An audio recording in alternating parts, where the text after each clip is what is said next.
Calle Grande es una obra corporativa del Opus Dei. Mi pregunta concreta es la siguiente: ¿qué significa el Opus Dei dentro de la Iglesia? Opus Dei, tú sabes la significación, es Operatio Dei, trabajo de Dios. Es decir, significa llevar a la gente a santificarse en medio de la calle, a decirles: los religiosos y las religiosas tienen obligación de hacerse santos, los sacerdotes también, pero ¿y los demás? Lo mismo. Era muy cómodo decir que no. El Señor ha dicho a todos que seamos santos, como lo es perfecto su Padre Celestial.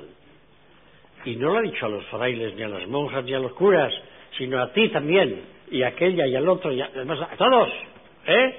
Y esto viene a decir el Opus Dei. Pero si hemos de santificarnos cada uno en nuestro sitio, cada uno a través del trabajo propio, hay que hacer ese trabajo bien hecho. Por tanto, nosotros hemos de poner ilusión, gusto de trabajar. Tú puedes ponerlo también, porque de esta manera ganas dinero y levantas la posición de los tuyos. Pero además, por dar gusto a Dios. Además, porque el trabajo es una oración. Además, porque el trabajo dignifica. Te hace una persona de categoría, es decir, te hace un cristiano cada día más perfecto, santo.